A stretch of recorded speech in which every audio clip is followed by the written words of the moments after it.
Hi, everyone, and welcome to this talk tonight here in the platform of the Vogue Photo Festival. Our talk has a title, In Limbo, What Can Photography Do? I am Elisa Medde, and I'm the editor-in-chief of Foam magazine based in the Netherlands. And it's with immense pleasure that I'm here tonight together with artist Laia Abril and editor and creative director Tanvi Mishra and photographer and journalist Johny Pitts. We have quite a broad selection of places here tonight. I'm based in Amsterdam at the moment in the Netherlands. I know Laia is in Barcelona. Tanvi is connecting with us from the Indian continent, so it's very late at night on her side, and Johny is in the UK. And we will be chatting tonight about photography going forward. We've been connected in certain ways, thanks to the latest issue of the magazine in Limbo, but also to the recent program at Foam Amsterdam.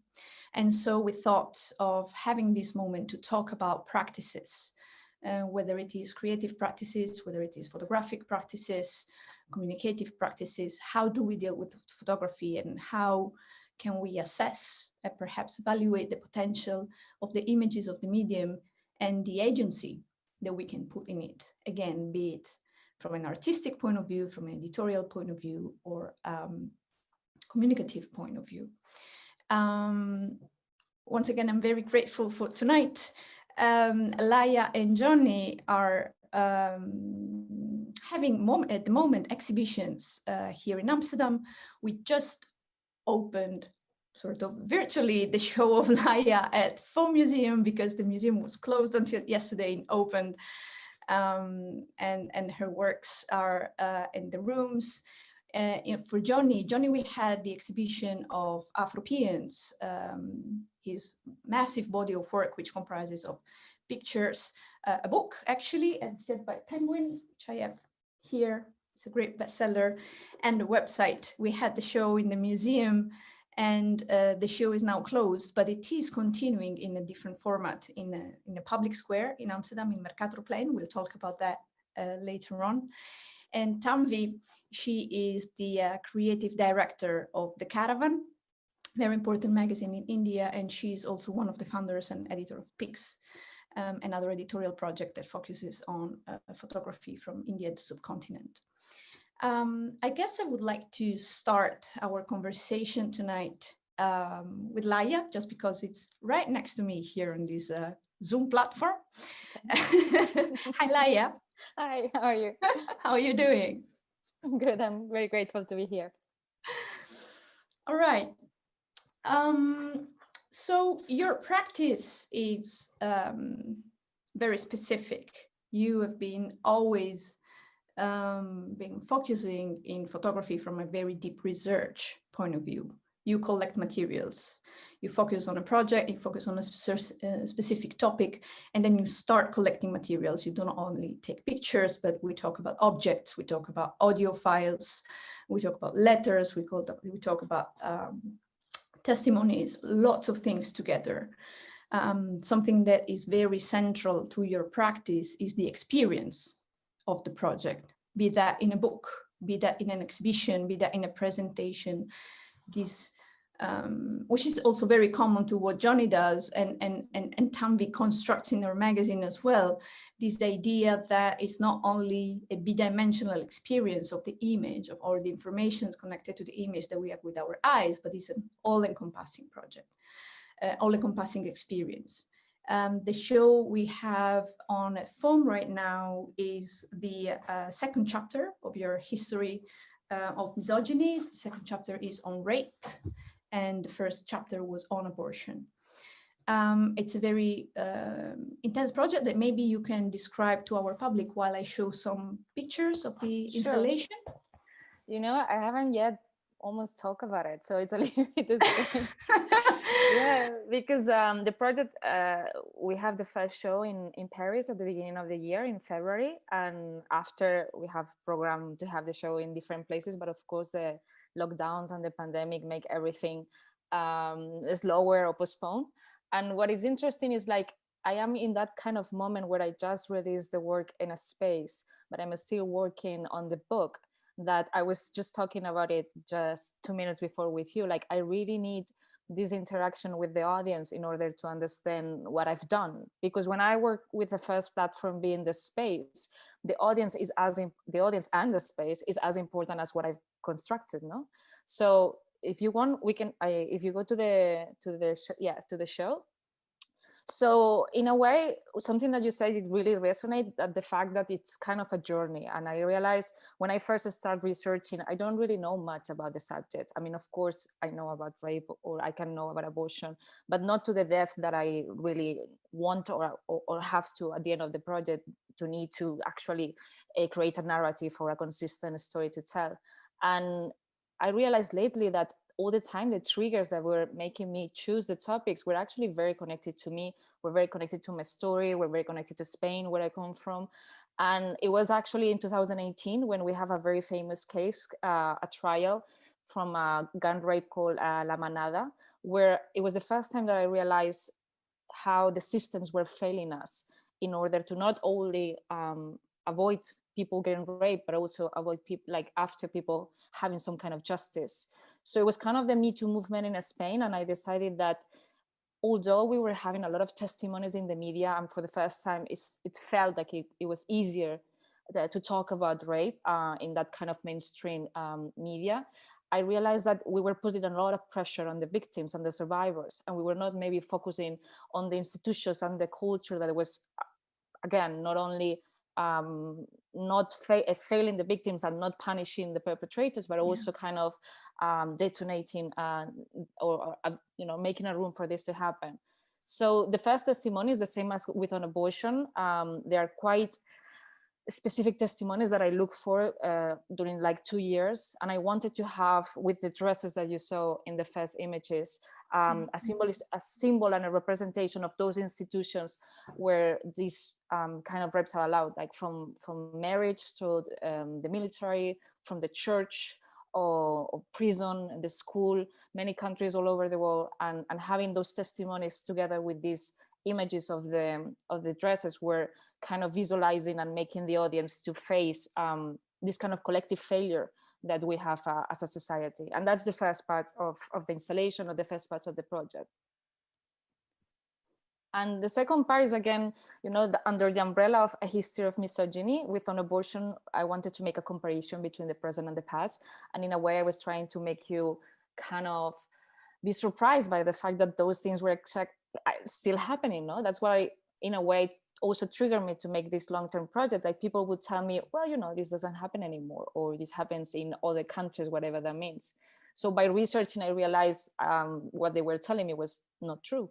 So in this case, it's not as On Abortion, it's not a comparison between the present and the past, but instead, what I do is to track down the origin of the laws. Why we just have the woman in Italy who was the last victim of the marry your rapist law is still alive. So all these laws and all these systems are actually what we are living now. It's only because we come from a system that it happened not too long ago. And the historical element here, it's helping me to understand why these things are still happening. And I am offering that to the audience for them to also go through the journey that I did with my research and maybe connect some dots so we can understand a little bit better why this is still happening in 2020.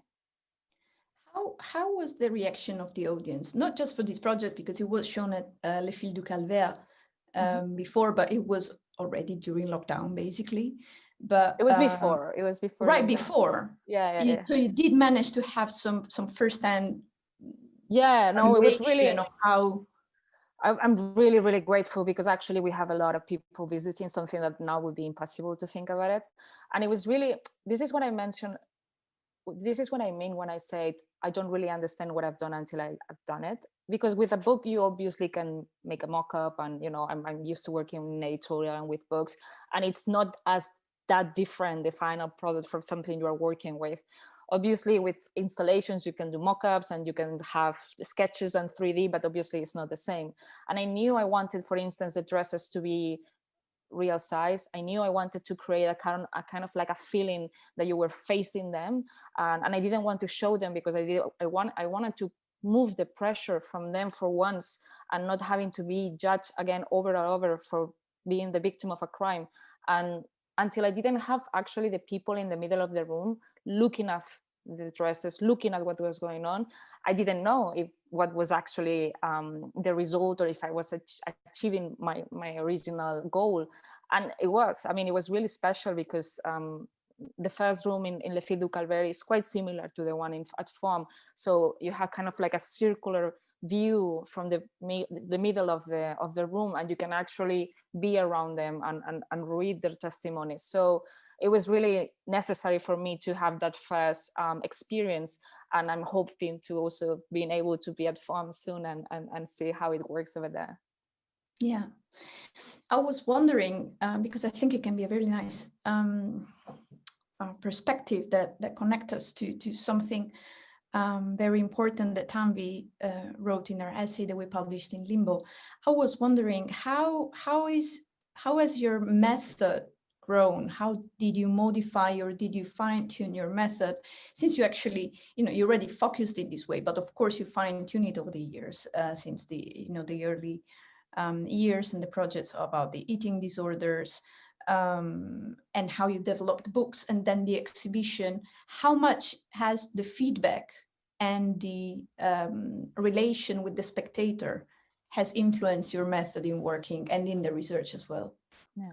So on abortion was the first time that the first platform, the main platform, was the exhibition. Before, obviously, I have done shows, but they were always after having done the books or the videos or those kind of more editorial pieces. So when I was thinking on abortion, since we have the first show in AL, the challenges and the goals were similar to the ones that I have in my mind when I'm going to make a book, which is, okay, how I'm going to be able to attract the audience interest when probably they are not interested about abortion. They don't really want to read about rape. So how can I make this bearable, but also interesting enough so I can keep them inside as long as possible? Because what I want at the end of the day is them to read the stories. In a way, the visuals, they have many functions, but on an abortion precisely was for them to be triggered and wanting to be, that curiosity to read what they were looking at. And in that particular chapter, my audience was, in my mind, was people who were actually in a gray area, people who maybe were not agreeing on the rights of abortion to the level that I agree, people who might be, religious or they're not really comfortable in that kind of situation. And obviously having that in mind affected the way that I was visualizing, affected the way the stories I was choosing and how I was showing them. In this second chapter, everything changed. Like everything is becoming much more personal. Like there was a moment when I was just researching that I remember Tanvi had helped me with some of the research in India, and I probably already told this to her. Like the statistics were the thing that were more overwhelming to me, not the horrible stories or the horrible images, but the amount of people suffering from it. It just made me hopeless. Like there is no way this can be fixed, no? So everything become much more personal, and this time I think the visuals are pretty much a very visceral, in a way, reaction to information that I get to face during that process, obviously also having in mind the effect that would have on the audience when they look at it. But in this time, I'm a little bit more inside the pieces than the first one. And that's not something that is gonna, I don't know if it's gonna, that's the trend for my next projects. I think all the time I always done is like to adapt the content depending on the story and the form depending on the story. But obviously the relationship with myself and the stories is also changing through my career, also moving ahead. So yeah, it is a little bit different than the first one. I hope people manage to also feel it a little bit different as well. Yeah, well, I guess that also, the fact that you managed to have multi-layer presentations and not being just constricted to one specific platform, which might attract a very specific audience in terms of demographic, in terms of views, or etc. And the moment you manage to multiply the type of experiences, then of course it becomes even more rich and more complex. I will stop sharing the images of your show if I manage to. I'm always having a very hard time with Zoom. But I wanted to ask Tanvi, because we've been working together. You've contributed to in Limbo, to the latest issue of the magazine, and this relation between the images, well, you know, the photographer, the artist, and the subject, and the images and the spectator is somewhat central to the magazine, and even more central in your essay. The magazine, the theme was born out of many things, but overall, I will say frustration also from my side in trying to understand and ponder what is the effect of what we're doing. What are we doing? How is it reached? How is it going to have an impact or not? How is it going to be perceived? And at that point, because when we worked on all of this, it was spring, it was the first lockdown, there was this very awkward juxtaposition of feelings. There was this sense of we are all in this, which was not true, of course, because we are all in this hypothetically. Yes, we're all in this pandemic, but there's many layers and that there's many levels in which people are experiencing the pandemic. There's people who can allow themselves to be stuck at home and bake banana bread and complain, you know, like me having kids and working from home and the mess and everything. And there were masses of people with essential work duties being exposed to the virus. There were masses of people that simply lost their activities and their job and were displaced and on the brink of poverty, on intense poverty, and dying of hunger and starving. The whole planet was divided for certain aspects geographically, and for certain other aspects, again, in power relations. It depends on how much money you had and which role you covered in society. And for this magazine, Tanvi wrote this fantastic essay, which is titled "Photography in Crisis: Repurposing the Medium for Solidarity and Action." And there is a quote from your text that said, and I'm going to read it, how can we allow for the encounter between not only photographer and subject, but between the image and the spectator to become a place of solidarity?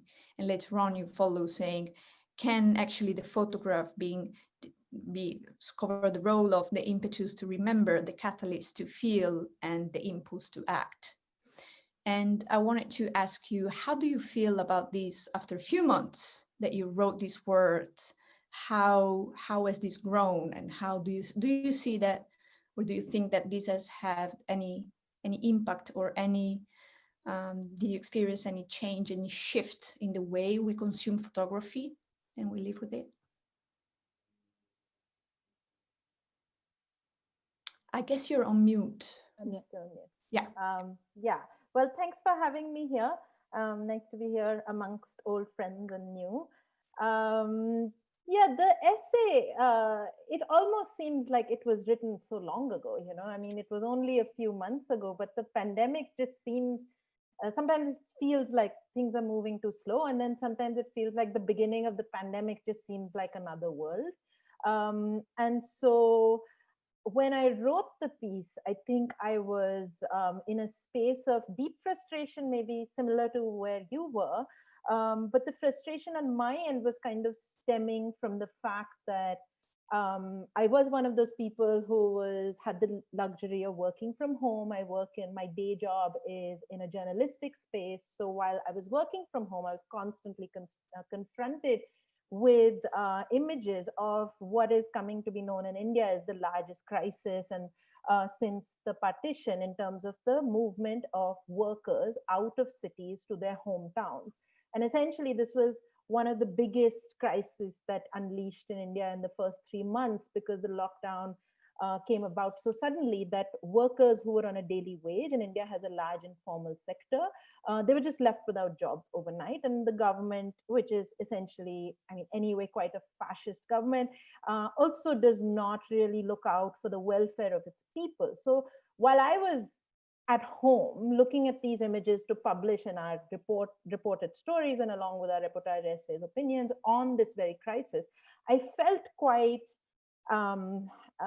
almost helpless, but helpless is too innocuous a word. I almost felt a bit angry at myself for the comfort that I had. And even when you said to contemplate this idea of this limbo, I felt that I am in limbo, we're in limbo. And in a way, I think even all of us who are kind of having this shared solidarity, it was great to have a shared solidarity across the world in our community of like photographers, and access to so many talks, and sharing of intellectual resources on one hand.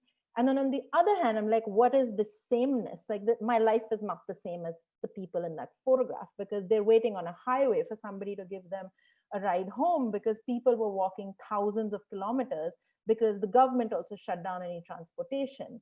And this photograph really kind of, sits very, it reminds me of a very dark moment in our history, which happened only a few months ago. And there's just a very subtle thing in there, which really kind of gets me all the time. These are people walking with all of their belongings on a railway track. They're walking on the railway track because the roads have policemen, which were beating them because you're not supposed to be out on the street, but their landlords evicted them because you don't have money to pay your rent. So you're finding ways through either the jungle or through the train tracks to go home. And there's a train approaching from the other end. So it's like, death is staring at you in the face.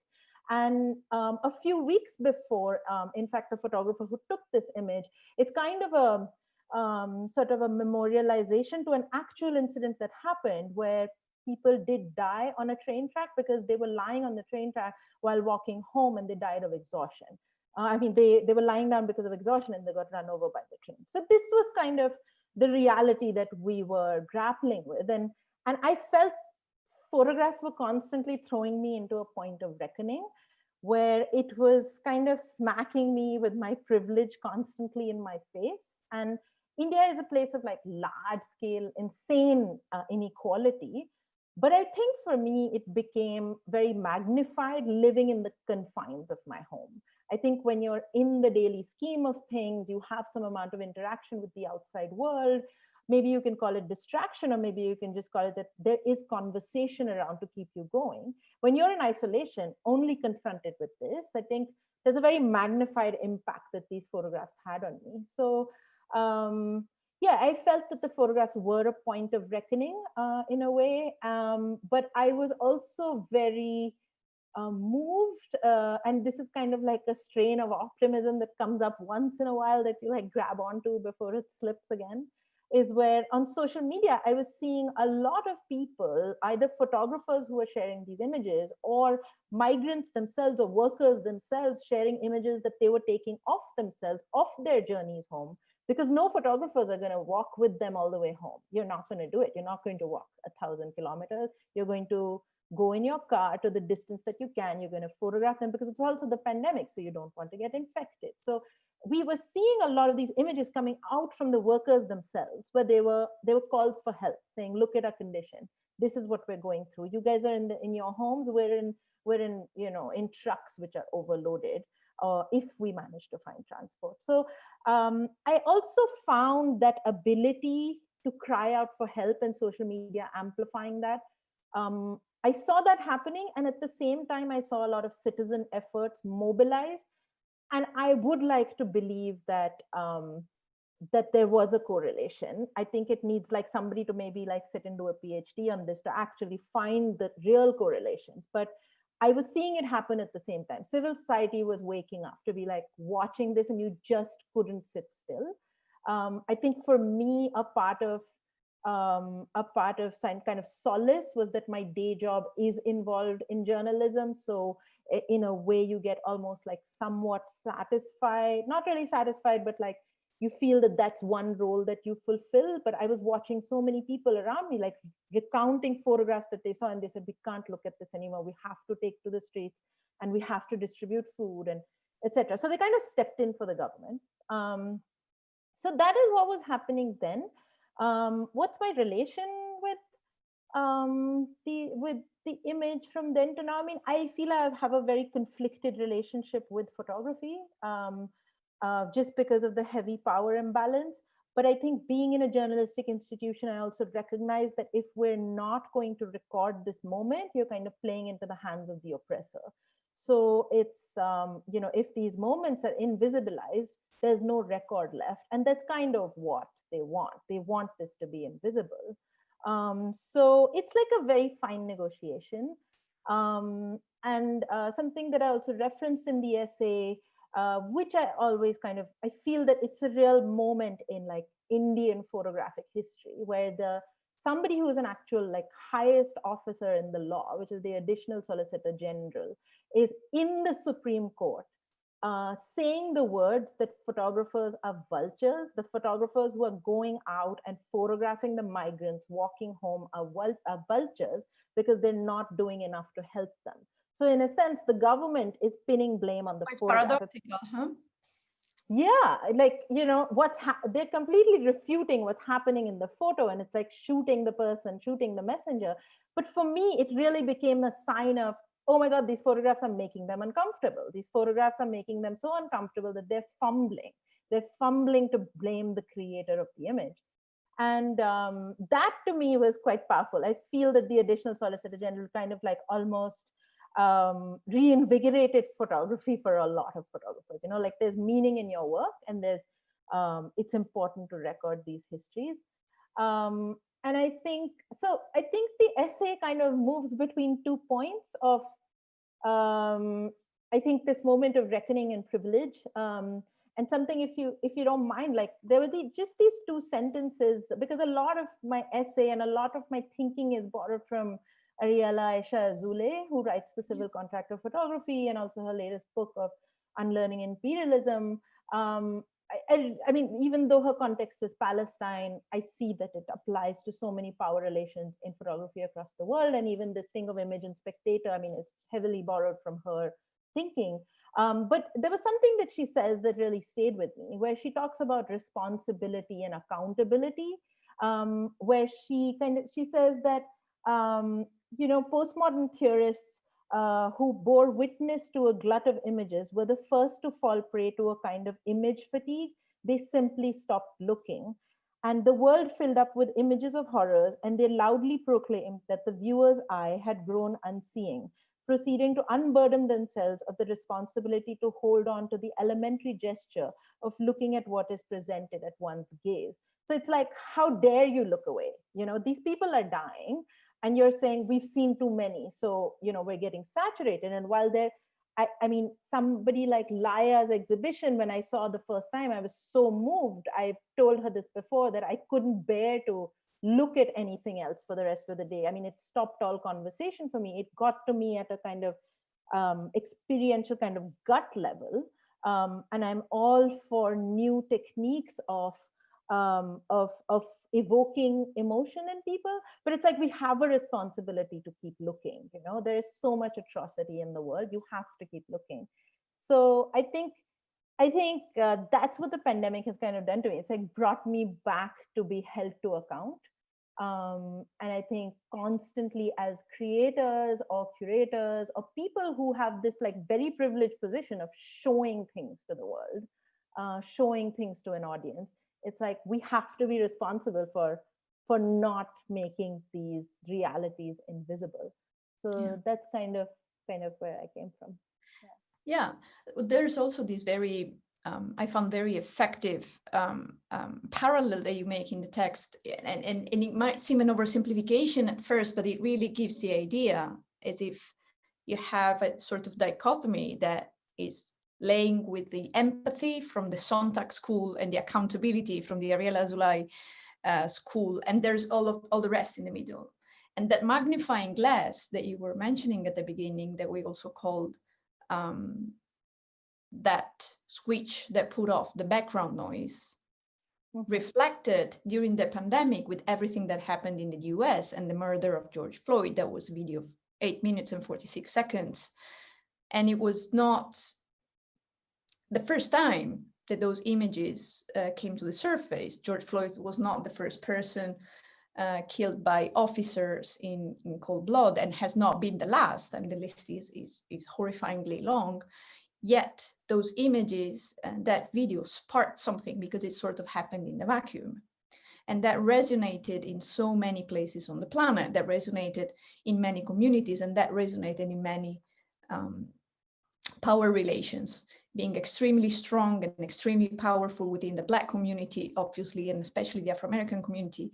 But then it sparked conversation with the Black communities in Europe. And then I'm going to connect in a second with Johny and with your work, because it very much talks about it. The Black communities in Europe, but also all the subaltern communities around the planet, because at the end of the day, it's also a big conversation on subalternity and on who administers the power and who has the right to say this is okay and this is not. So I think that perhaps one silver lining, if we might talk about that, one silver lining in all these conversations and all these Zoom talks that we've been having over all these months and chats and all the rest, is that people started perhaps to touch firsthand this unlearning process that's needed. We also talk about it with Mark Seeley on the magazine. How can we trigger a deep unlearning towards the structures that we see, the structures that we experience, and how images get at us, and then the action that they can trigger, which ultimately is ours. It's not of the images, it's what we do with them. It's not something which is embodied in the composition of it, right? Yeah, I think it's just that thing, right? Like, which I also kind of spoke about. It's like, what do we want to do with photography? It's like I think it's not some it can either lie around and like we can shut our eyes, or just, keep saying that, oh, we've seen too much, we've seen too many works on abortion, we've seen too many works on gender, we've talked about rape enough. But it's like, what do we want to do about it? So constantly keep bringing it back to how do we want to use the medium. And I think the one main thing that I kind of, this idea of solidarity can be like quite staid. Many people can be like, what is real solidarity? But for me, something that really kind of came to fore was that I feel resistance is infectious, and photographs kind of aid that infectious quality.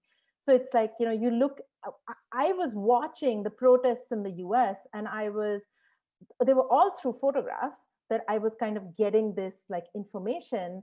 And India had just gone through the largest protest that it had seen in its independent history. So I was reminded of that. And when I looked at John Henry's work, which was on the previous slide, which is kind of looking at Black mothers carrying their sons, and in the symbol of the Pieta, I'm not from a Black community. I am not part of the American community. I'm not Christian. It doesn't even have any religious reverberations for me, but it's a symbol of oppression. For me, it's a symbol of death and oppression by a society. And it reminded me of like mothers that suffer in Kashmir, which is, Parveena Hangar, who is on the right side, or the mothers that suffer because of caste in India, which is the woman on the next page whose husband died because he was cleaning a sewer, because he's part of the lowest societal structure in India. So it's like, I feel that there is solidarity that we have to build to counter this like idea of like restrictive nation states that's imposed on us, that divides us. So it's like those that divide us, we can actually come together under like the idea of justice. And there's a much larger number of people that are going to actually end up like in a program for justice against the oppressor. So it's like a utopian idea, but I hold on to it from time to time. I think it's necessary, isn't it? I mean, it is all. It has to do also with the purpose of what you're doing, like how you embody your ethic and your persona into your practice, be it as an artist, or be it as an editor, or be it as a creator, a creative director, whatever you do put that. And I guess that construction is what creates the base of it. I would like to involve Johny in this conversation and introduce him and his work as well. As I mentioned before, Johny is a photographer and a journalist, and is the author of Afropeans in its book form. It's an absolute Penguin bestseller. It's not just a book, it's a web platform that collects stories, and it's also a photographic exhibition. what it is basically a journey. It's a quest through Europe, through Black Europe, to see what does it mean to be Black in Europe. How can a collective new identity, a collective story can be told? And there's a few quotes that I'm gonna just take from your book. There's something that you mentioned at the very beginning that I thought it was really that very powerful core that says that being Black in Europe didn't necessarily mean being an immigrant. When we say Europeans, we think white, but that's absolutely not true. There are so many Black communities in Europe, and the majority of them don't even have citizenship. Think of Italy, where we have an outrageously bad thought law for which second and third generation citizens are not actually even being considered citizens. But still, what you did, Johny, was traveling through Europe, collecting stories, putting them together, taking pictures, and then creating these big collage, these big arazzo sort of stories of individualities, of communities. I mentioned we had your exhibition at the museum really a little while ago, curated by Kim Knoppers, but the exhibition is actually not over yet because it keeps on happening in the public space. Before we talk about that, I wanted to ask you very briefly if you could say something about the title of this project, Afropeans. Where does it come from and how it evolved? Thank you, Elisa. It's great to be here, and it's been fascinating to listen to Laia and Tanvi, and I agree with a lot of what they said. The title Afropean emerges from music, and it was coined by David Byrne from the Talking Heads and Marie Dawn of a Belgian Congolese group called Zap Mama, and they used this term Afropean to describe the fusion that was kind of encoded in Zap Mama's music, which felt both African and European.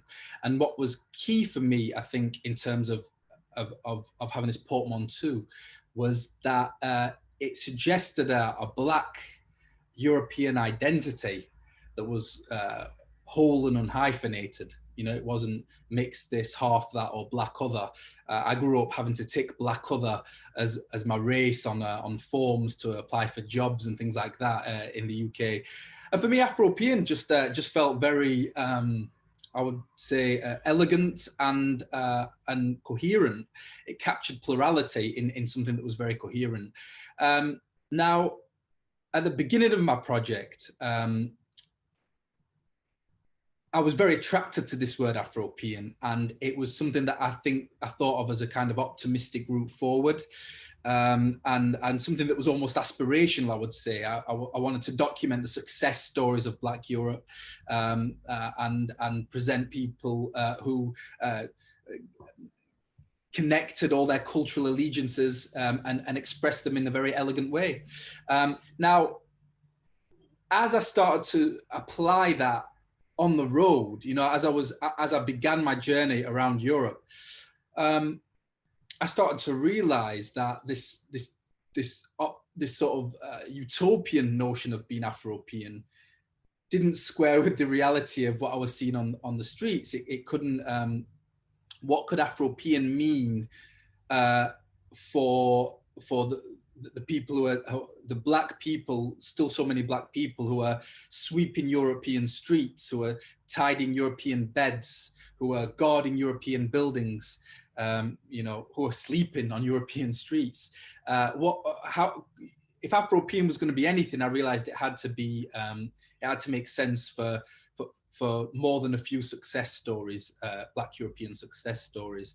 And I also realized that, you know, really Afropean, as I was thinking of it, didn't really even include my story. I grew up in a working class enclave of Sheffield during a time when Sheffield was really a post-industrial carcass.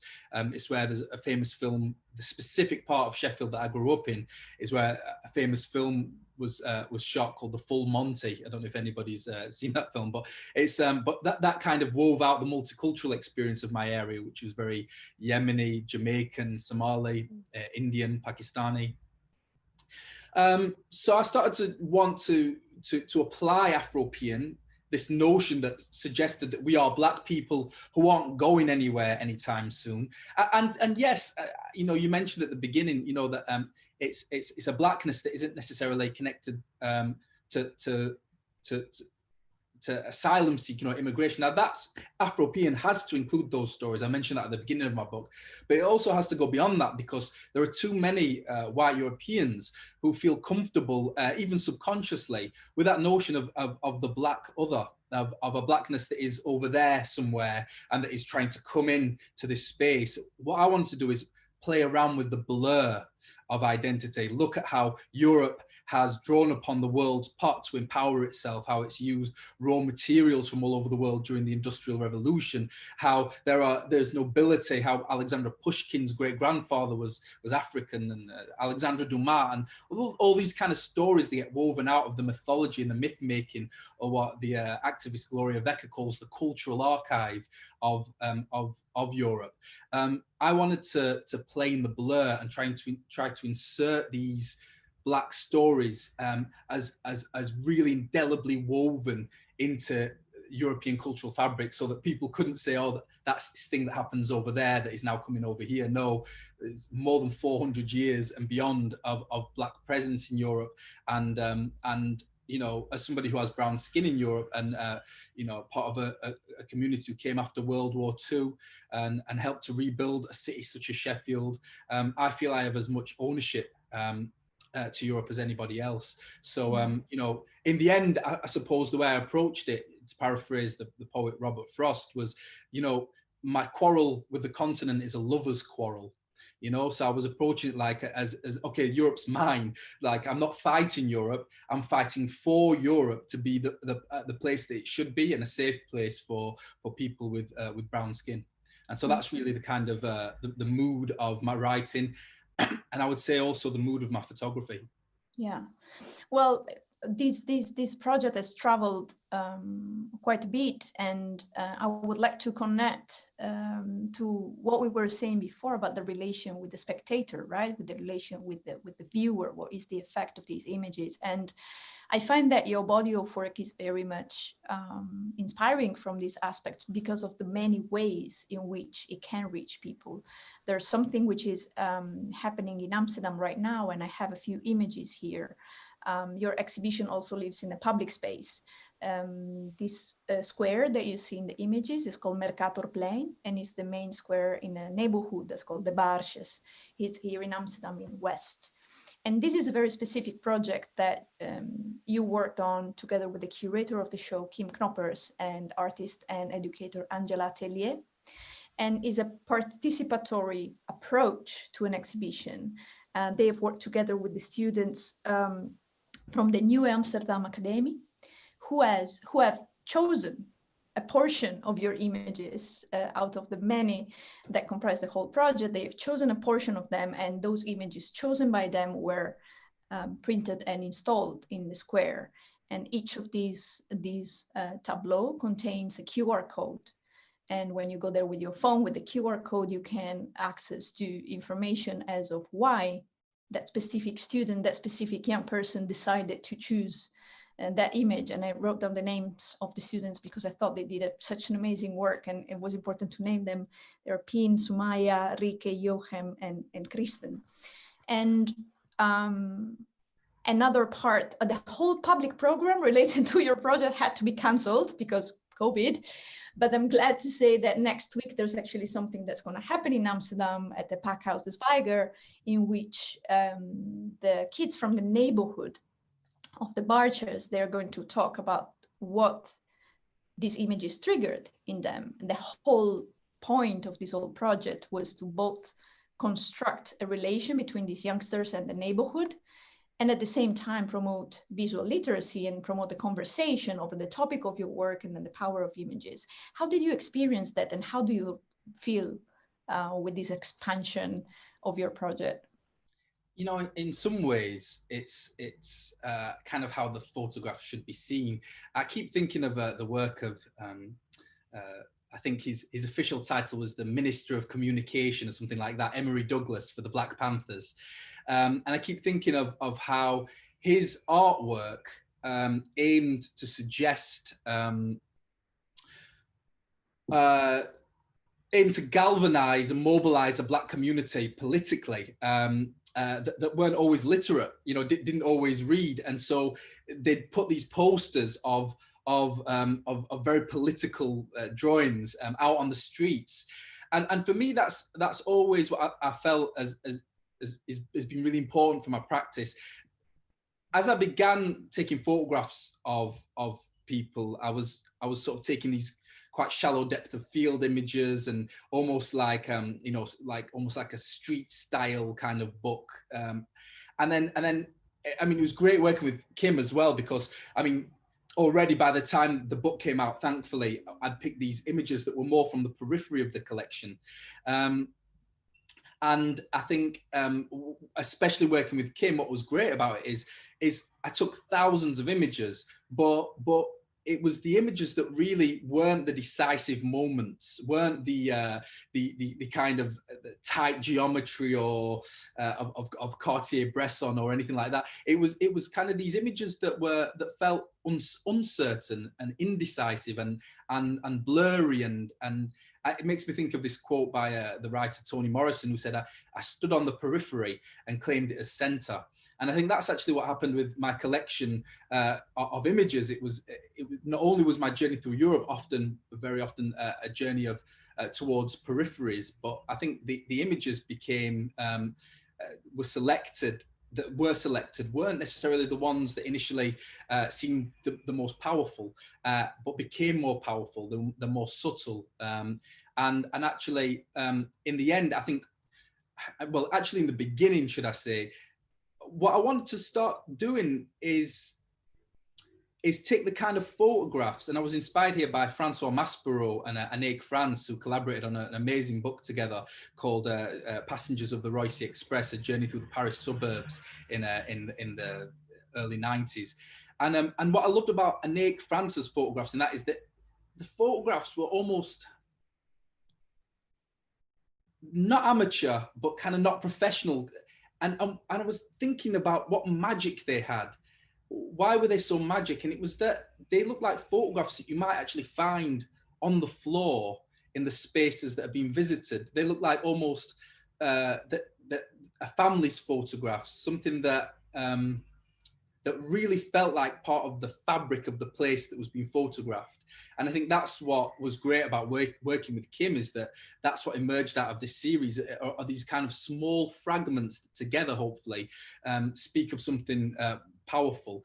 And so to see the images like in a civic space where people can go and see them for free and engage with them, and the fact that they were picked by people who weren't necessarily well versed in photography, but were hit by certain images. For me, that was really powerful, and it's really important for me going forward to work with communities, the communities that I'm shooting, even though I feel I almost have ownership of this story, because I basically traveled Europe looking for the communities like the one that I grew up in Sheffield. It's important for me to really engage with people from the diaspora in working with this sort of this new cultural archive, or these photographs that might challenge the cultural archive of Europe.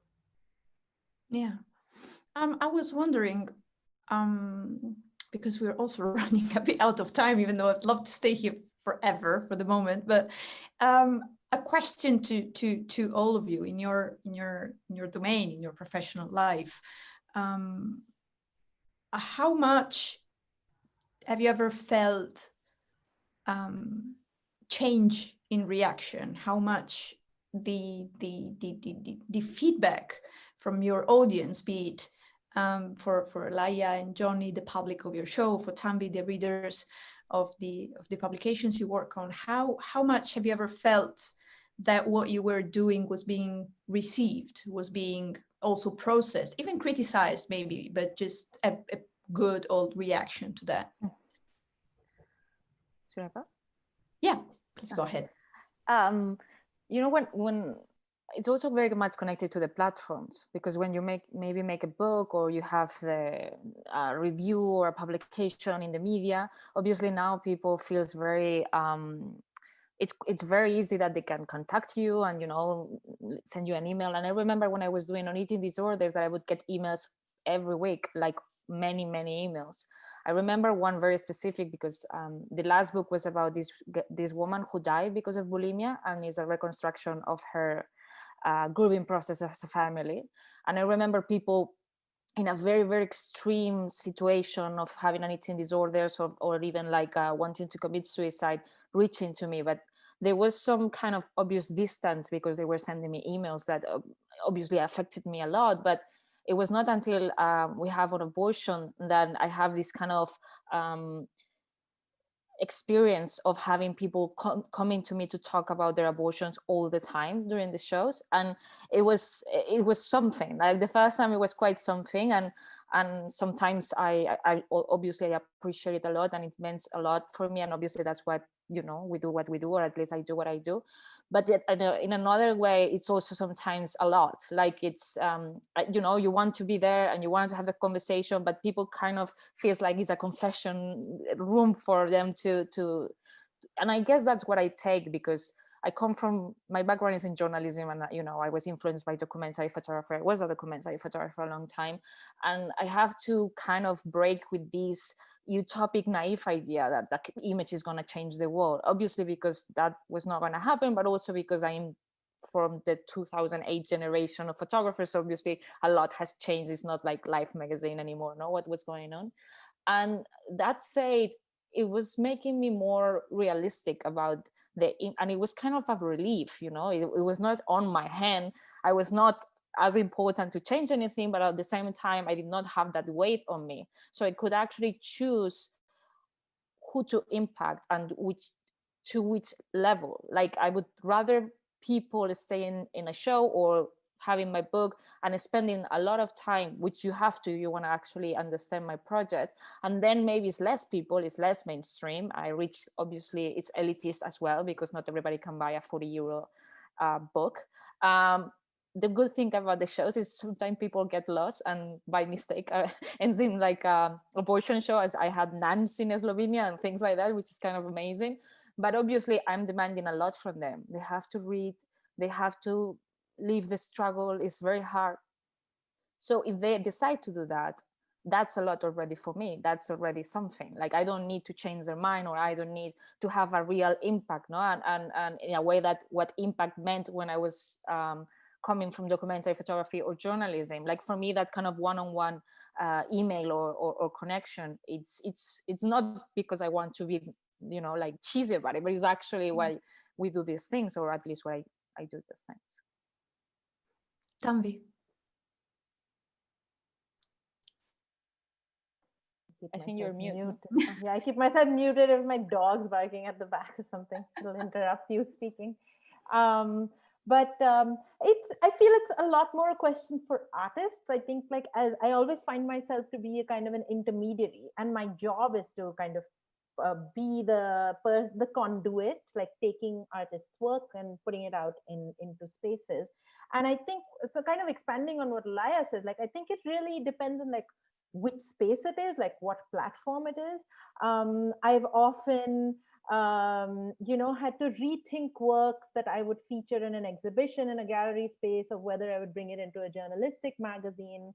I remember, in fact, when we were publishing Laia's work in the magazine, I had like major debates with my editors, because there's reconstruction there, but it's a journalistic magazine, but it's not a journalistic work, but it's so important. It's talking about social issues. And when you actually, you're not deceiving the viewer, and you're saying that, you know, we're not saying that this is like a documentation, real-time documentation, then like, you know, there's no problem. But I think for me, one of the biggest impacts in that moment were the arguments that I was having. And then it turned out one of the people that was like fairly close to me in the team turned out to be like anti-abortion. And that kind of, you know, turned into a major debate at that moment, which would have actually never come out in conversation had the work not been the talking point. So I think works have that ability to kind of I would rather that people get pissed off at a work, or of course, empathy is like one strain of emotion, and to be moved by something in a way that I don't know about like change. I think if it can spark an idea of thought, but I'd rather that even people get pissed off and like critique the work and get really angry, because I think the photograph has managed to trigger you. Like if people walk away from a work kind of being like, I don't know, Whatever. I don't really feel anything. Yeah, I think that's where we need to kind of rethink.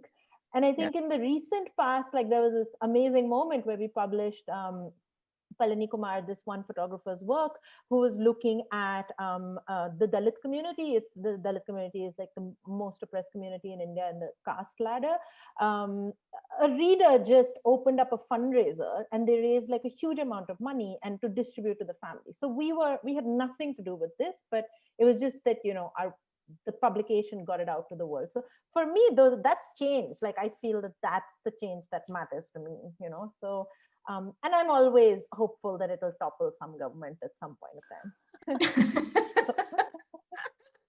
Yeah, you can dream. Johny. Yeah, I have to say, I think I take a slightly different tack than Tanvi. In terms of anger is so often associated with blackness. And I feel like the black subject so often isn't treated with the kind of humanity, the gentle humanity that the white subject is. So I think of something like Kevin Carter's image during the township wars of the starving Sudanese child with a vulture in the background. Image. And I just remember one of my black friends saying, they would not show that kind of image if that was a little black child. A little white child, sorry, and so for me, on the one hand, that while, okay, like we have to show some of the awful things that are going on in the world, absolutely. Like for me, like, was it Bob Marley who said something like, we can't just have protest songs, we need love songs too. And so for me, I feel like it's really important that I create work that isn't just always protests, that isn't showing black people struggling. I don't want to deny that, but I want to have a bit of nuance and actually treat the black subject in a kind of gentle way. I'm actually looking at a photograph here, which is really important to me. It's by Ernest Cole. And what a different shot of a young South African child, that's equally as powerful, that shows a child in an overcrowded school with no resources, sweating, but there's determination in his eyes, and it kind of it focuses the gaze. Like in lots of ways, I don't create my images for white people to look at and do, like I'm actually creating it for a collective black experience, if white people like that, then that's great, that's important for me too. I don't want to discount white people, but for me it's like I'm making this to look at the nuance of the black experience. I think of, very quickly, one of the most important post-war novels in the UK about the black experience was by Samuel Selvon. It's called The Lonely Londoners.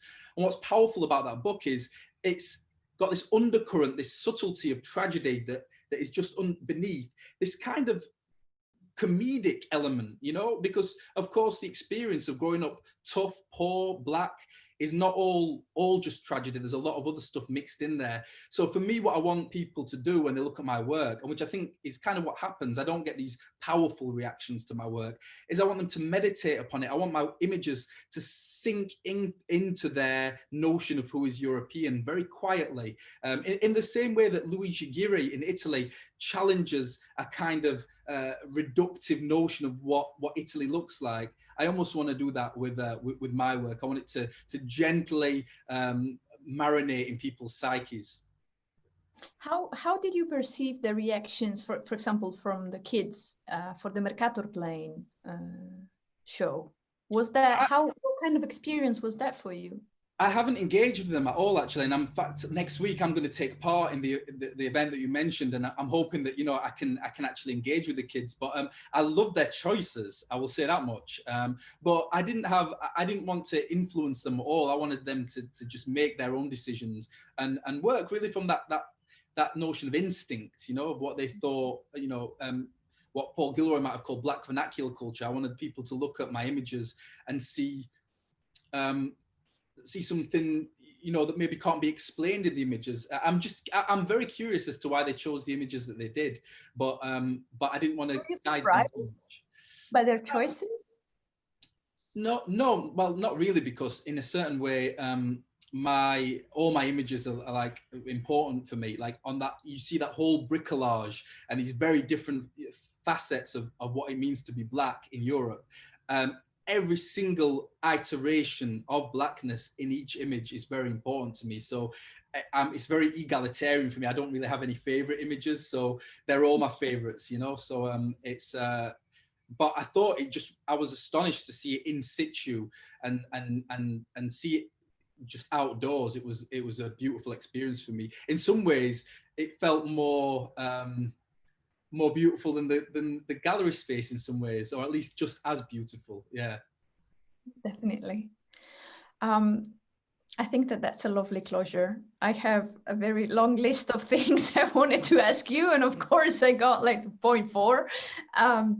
Time management skills, but I wanted to thank you very much for being with us tonight, and for your generosity.